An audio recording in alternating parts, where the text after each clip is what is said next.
Hey everyone, it is Dylan from First Response Solar. I just got my true up bill for my own personal house, so I thought I'd walk everyone through what to look for, what to expect, just in case you have any questions about when you guys get your true up bill, what things look for, what to look for. So anyways, let's get started. So kind of the main things to look at, this is the front page of the true up. You will see right here where my cursor is.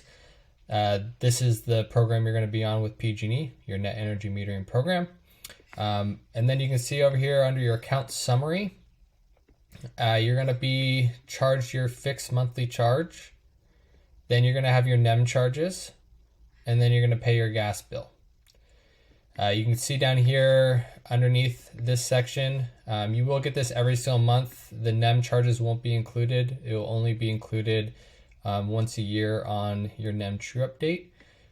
So typically on a monthly basis, you're going to pay your fixed charges and your gas bill.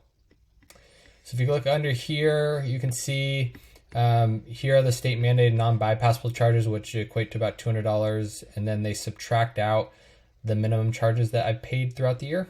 So that's going to be $132.56, and that's how we get to the $71.22 for the true-up. The second kind of area I always focus on, so this is the main area to kind of look at on your true-up bill. If this number starts to get larger throughout the year, keep an eye on it. The other more detailed section that I always like to go over with customers, it's going to be on typically the third page here. So this is going to be the monthly breakout. So you can see here, this system was approved in October.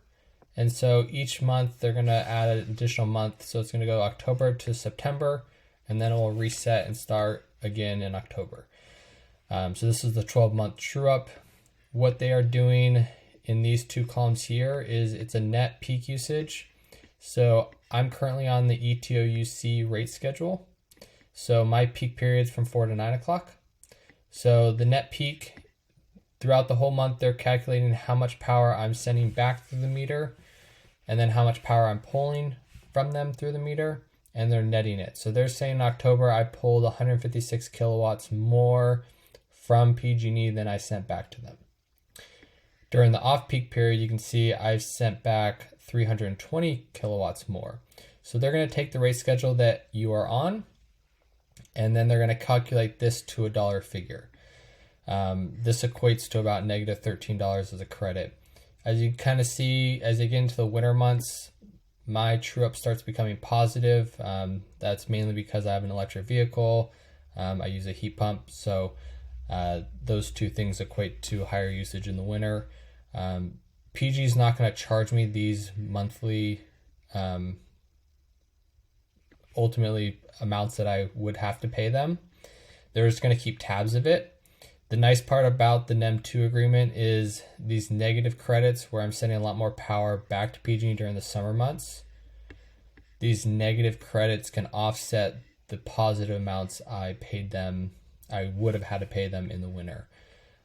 So if you look at the total over the 12 months, I was negative $270, which this means I just had, next year I could use $270 more power and still not pay for that power. If this becomes a positive number, that is what you would pay PG&E at the end of the 12 months. So ultimately, as long as this is negative or zero, it means that you have zeros completely maximizing your system.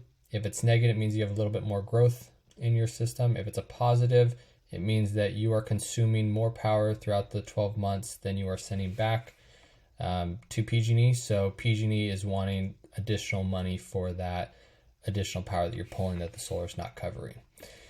So the main thing to look at, a lot of people, if they didn't talk to their installer and their system wasn't set up right or sized correctly, a lot of times they'll install a company will install a system and not factor in like the homeowner buying an EV car.